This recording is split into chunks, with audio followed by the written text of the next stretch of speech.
but that's where we're headed, trying to get that, so nobody has to pick up anything, but I want to get you those, and I'll kind of have some further information next month, and just kind of give you that. Our biggest question is to you guys is, what do you think we should go with, 96 or the 64? 96. Okay, tell them what your feelings are. Well, you know, personally, it doesn't matter to me, but everybody I've talked to, when I started on solid waste, so I've had heads up about this for a while. Every single person I've asked about it is, wants 64. Well, and at first I was, because I was with the 96. The thing that we could do is if someone needed another trash can, they can purchase it. Unless we figure Mark has such better Free. wisdom for me, but one free. One per resident.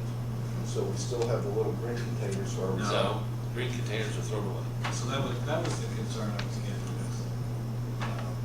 this. If we're going to recycle People are gonna have containers two like this, 96-gallon yeah. totes.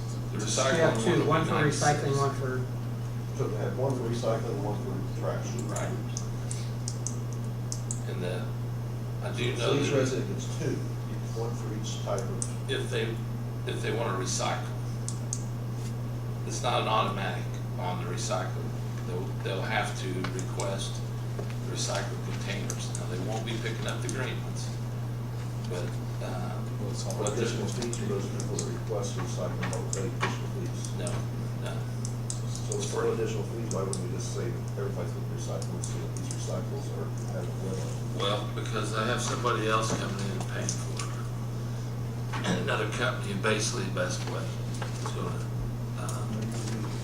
Pay for the recycling? are they gonna have a different lid color, Yep. different canister color or yeah, something? it'll be a different color lid. We'll work together on getting different color, one will be for recycling. But they are already looking 96, they're basically what they're talking, our plans. This is not set in gold. Our plans is that they're talking about doing it every 2 weeks on recycling. So with the larger one, you'll have more room to do that. And the green things, I'm not sure what we're gonna do with yet. I think we talked about Inside also, the recycling, the limit of recycling. that if somebody wanted an extra, they would have to pay for the extra. Right. And that was, and then if we went with the 64, then they can, also buy a second one, but pay also the $350. So it wouldn't be just free to them. They'd still have to pay the $350 what they pay right now on tipping fees.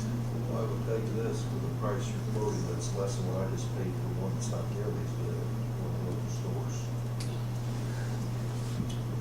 Oh, yeah. Like we did, Kevin did what we did, and it's not close to that quality.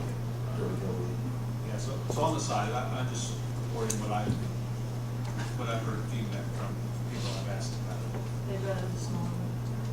Well, their concern was about storing 2 96-gallon trash cans, especially if they have maybe a single car garage or maybe a garage. Well, my thought was if you had the 64 for garbage and the 96 for recycling, maybe they would recycle more. Well, that was the intent about getting it. Instead of just giving more connection to recycling, definitely too. So those are the kind of questions I kind of need. At first when we talked about it, and I went, no, we need to go with the and after I started thinking, maybe we should.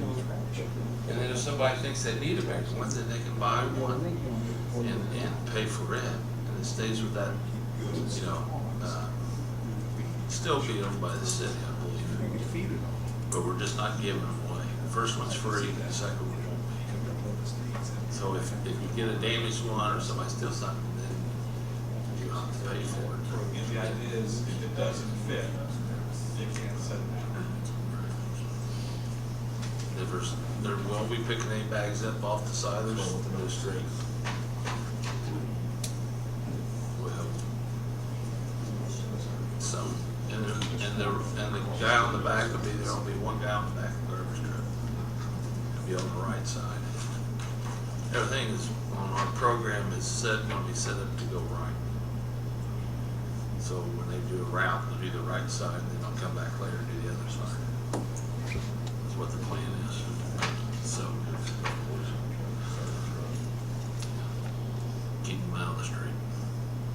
So I just kind of wanted you guys to think about that, and see what we go with. Because it takes about a month to get the cans in, so, Total people. yeah, I don't care. Yeah, be fine. So, also, I'm needing an individual to be put on the planning commission. I had a member resign from the planning commission, so I need to, if you have anybody involved with that, I'll tell you later. So, but we had one member resign, so I just Is there wanted. any criteria, political party or I don't anything? think so. You know, I don't think there is. Well, I better look. The whole thing, is it all appointed by the mayor? No. Some of them are council appointments, well, but they're council. I'll have to check. I don't remember who There's was a the member on council the BZA, appointments. so the BZA appoints that member. There's a member on from council, two members from council, changing on this year. There's a mayor, and the mayor appoints. There's 7 total, right? You sure? Yeah. We got one city. So I didn't even think about that. I'll have to check. You're gonna say. So,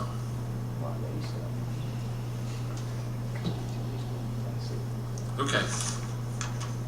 That's all I have. There, Can we take it away? please, BOW. Okay, we're at the Board of Works this evening. We're introduced to the new firefighter, of course.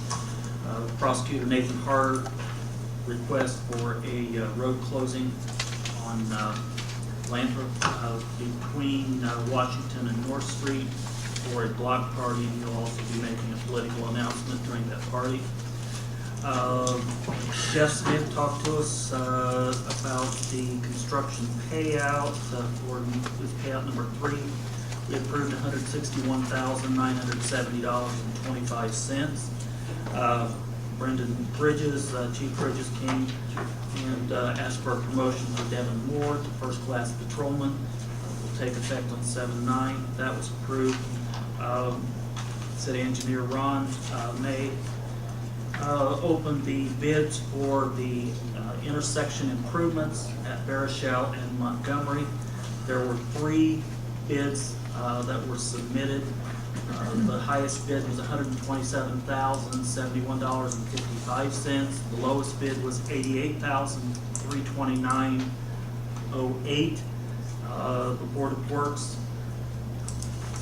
recommended that the staff, being street commissioner, engineer, and the mayor, take a look at those bids, make sure everything is in order, and then we gave the mayor the approval to execute that. And we ended the meeting with trash talk from the mayor. Okay, great. That works. Is there any other people out there, Lisa? Yes, I'd like to, Mayor. Where? Can I address? Come on, Dean. Okay. No I problem. don't want to read all of this. I got handouts for you too. Okay. As a taxpayer, resident, and business owner in this community, I just ask you to hear me out. I think you are all aware that for the last 10 years, I've been videotaping and observing the vast majority of City of Greensburg meetings. I want to share with you the injustice that I have firsthand witnessed on one of the most contested issues that this community has seen for the last 2 decades, the proposed expansion of our local airport. I am very aware that the FAA has not yet approved the environmental assessment for this proposed project. When I obtained that information from the FAA, I called and asked Mayor Manis what the purpose of the public hearing was. At first he could not answer me, then he called me back and asked me, wasn't the opposition wanting a public hearing? I replied to him, yes, but that was not what this public hearing was about. I told him this was to tie a big yellow ribbon about this fiasco to push the FAA to approve this behemoth. It was merely a dog and pony show for the FAA. With what I witnessed last Thursday night, I was not wrong. I want to express my disappointment and disgust that not one of any of you were in attendance at this so-called public hearing. Now, I understand some people had medical reasons not to be there, and yes, I know that the mayor sent an unelected representative to cover this, but where was the mayor's assistant, who we the taxpayers are funding to take over when the mayor cannot be present? That was a premise of the creation of that position. Where was the president of the city council? All of you are what is known as the eligible entity for this proposed project, as well as the servants of the people who elected you. Why weren't you there to hear us instead of delegating your responsibility to an unelected representative that not only spoke for the mayor, but also said he spoke for all of you in support of this fiasco? If you agree to fund this proposed project, it goes forward. If you agree not to fund it, it stops. If you agree not to fund it until changes are considered, it stops. All of you were the most important elected officials who should have been present at this public hearing. If you were truly interested in hearing and observing some of the facts that were presented here on behalf of all the people you were elected to serve. In my observation of the council over the 10 years I've been covering the meetings, there were 3 council members that polled their districts on this issue. And if I'm not mistaken, 2 of them are still sitting elected city councilmen currently. What does the video of their report to the council on that polling show? One showed 70% in his district against the proposed project, and 2 of them stated 80-some% of their constituents were against this proposed project. And yet it continues on to this day. The city council has been refreshed with new elected officials by the electorate over the course of this 12-year fiasco. But the landowners do not have that option. They have lived with this proposed cloud of doom over their lives, putting their lives on hold for the last 12 years. What would you have observed had you been at the public hearing last Thursday that you missed? First, you would have seen the alignment of all the political assassins singing the economic development and progress song. It is amazing how politicals and agenda-ridden board members pull out this song to further their agenda, but have no statistics and cannot answer questions of factual pertinence to an issue of this magnitude. The opposition, on the other hand, presented information and statistics that you were not there to hear. The EDC director came closest to displaying something relatively close to substantial. Gene, just to interrupt you, if you want to address this and have facts, that's fine. But it's not okay to use that as a platform to sit here and try to scold us because you don't agree with our lives, all right? There's a lot that goes on. You don't know what's going on in our lives. Jamie, I'm asking you. Listen, if you want to use that as a platform to address a fact, that's fine. But that's not a place I'm getting to to the stand facts. to sit here and scold every one of us. Let's get to the Get facts. to the facts. I'm getting to them. Let's stop Then stop editorializing and get to the facts. Well, you need to hear what went on at this meeting. You were not there. You sent out a video, though. We've got videos of what. It's not like we didn't get to. Have you watched it? So I Have you watched I it? watched part of that video. I have not watched all of I it. have I'm not watched gonna. I'm not gonna claim Thank to you, watch Diana. Thank you. it. So Making comments I about want singing you to. songs. I want you to know what was Excuse me. said. Making statements like singing songs of this and singing songs of that, that is not necessary. This is a public meeting. We want facts.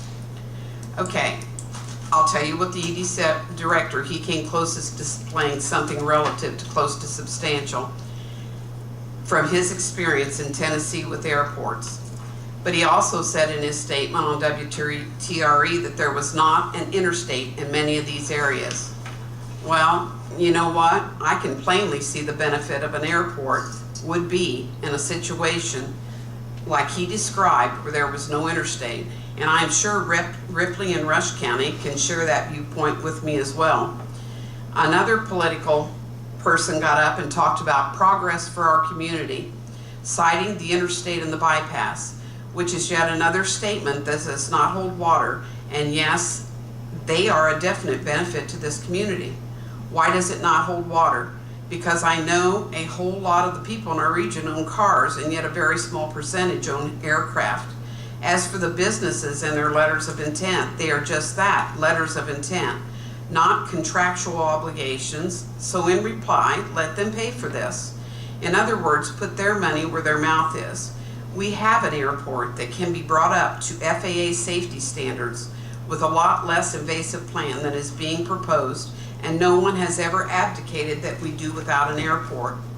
We have 4 airports less than 30 minutes from Greensburg of the proposed size already. This is not a need. This is a want, perpetuated by so-called free grant money. Yes, that money comes from ticket sales and fuel purchases, but there is still a portion that comes from the federal general fund. Then there is the matching grant money and the original loan from the Jackson County Bank. While the airport touts it as self-funding, why are they not only in your budget, but why has the budget steadily increased from $50,000 to over $80,000? What else did you miss at this so-called public hearing? You missed a positive point that was made when Mr. Smiley stood up and urged all in attendance to think beyond the city, beyond Decatur County, and to think bigger, to think regionally. You also missed a managerial representative of the Batesville Airport working the crowd and handing out her business cards. This was very much a public airport, and if you visit their website, you can see the word public right on it. When we approached the airport board early on about trying to make this endeavor financially more viable by researching and considering a regional pursuit, I remember the words of John Dooley's response very well to me. He said that they had already checked that out and that Batesville wanted it located over there and we wanted it located here, and we cannot come to an agreement on that. Really? And yet why were they at this so-called public hearing of ours working our crowd? Another thing you missed hearing was the Goddard family response to this public hearing, which I read for them due to Phil having a very serious surgery. Remember too that Phil's life work was an Indiana attorney. Phil cited beyond just the legal that will be incurred from the eminent domain that you are going to face, as it was stated by another landowner that all the property owners did not want to sell. Phil stated other legal problems, and he cited case law from Zionsville in support of what he stated. And yet we still continue to throw money down this rabbit hole. I am giving you all a copy of what Phil stated for the Goddard family and what I presented at the hearing, including quotes and links that I would like you to seriously contemplate before allowing this to continue.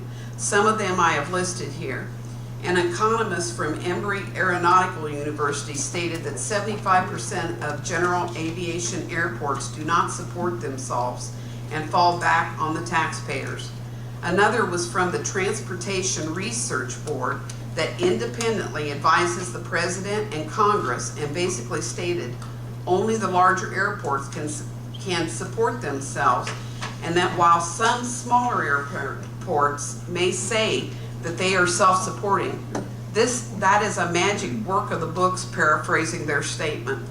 I would also like to state here that the attorney we hired, who is an aviation specialist and former FAA environmental attorney, also stated to us that the FAA safety regulations, which are constantly used by the supporters of this expansion as a reason for their proposal, can be met without the extent and size of the currently proposed expansion and with a whole lot less eminent domain of land. The last thing I quoted to pay particular attention to. What would be interesting though is that at what cost to the city is that going to happen too? And I think those are facts that are always left put out there. But you also got to realize that the cost to the taxpayer in general, and you know those ticket prices and those gas prices, we all pay those every time we travel or go to a business appointment. We don't necessarily own airplanes, but we pay the taxes. The last thing I quoted to pay particular attention to was a headline in the Greensburg Daily News from an article by Boris Ladwig that stated that Greensburg had placed second in the state of Indiana in a 2014 report on job growth. Just think, we beat out all but one county when many of them already have a larger airport, and many of them we beat out are quite close to us and have beat them all out. This airport is not a need. It is a want and a travesty and a grave injustice.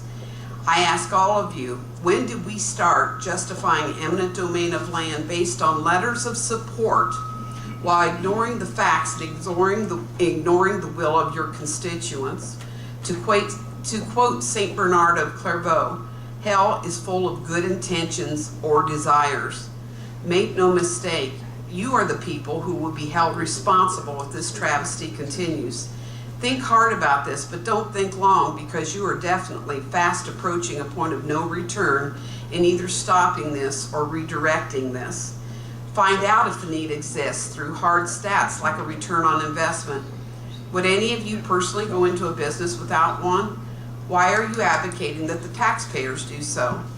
Find out if it will support itself. There's been no proof presented it will. Find out what the operating expenses will be when you go from 32-acre facility to an over 200-acre facility. Find out what the cost of the FAA compliances will be as for every grant received for stage 1, stage 2, and stage 3.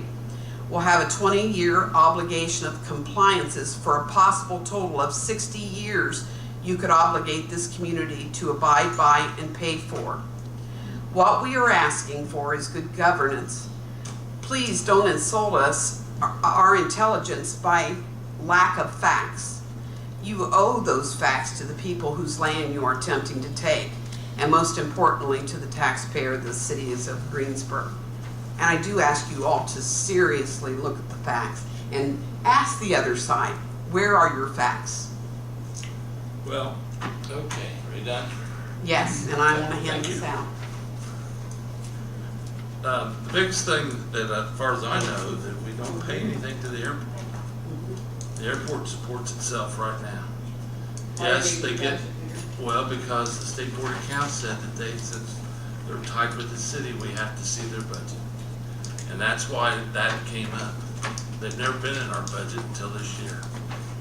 But it was basically because of what the State Board of Accounts. They have never been in your budget until this year? Mr. Mayor, Yes, sorry. appreciate you, Gene, appreciate your statement. The airport is not on the agenda. I don't think it's necessary. Oh, okay. To Go on. Thank you. discuss today. We don't have an ordinance or anything coming, pending before us. I know we certainly will at some point. To answer your question, you asked where were we, I'm happy to answer that question. I don't appreciate the inference that we don't care and that's why we're not there. For me personally, I was on vacation with my family. But that's why I like how you videotape these, so that when I'm not able to meet, I can go and watch. As far as Mr. Tebby making a statement that he spoke on behalf of the mayor and the city officials, I have never had a conversation with Mr. Tebby about the airport. He certainly does. He does not speak And I on think our you behalf. guys can witness from the video that he did in fact say that. I mean, I wrote it down here. I wrote down verbatim after I listened to it, and I understand that he was there speaking for the mayor, but in regards to me and his statement that he was there, he can speak for the rest of the city officials. He was not speaking for myself. Just wanted to clarify. Thank you all, and I thank you for your comments. Appreciate it. Since we're being transparent here, the reason I wasn't here is because I had eye surgery. I would have loved it. I'm sorry. Okay. Anything else? Okay. Let's close this thing. Okay. Second. Second. Okay, we're done.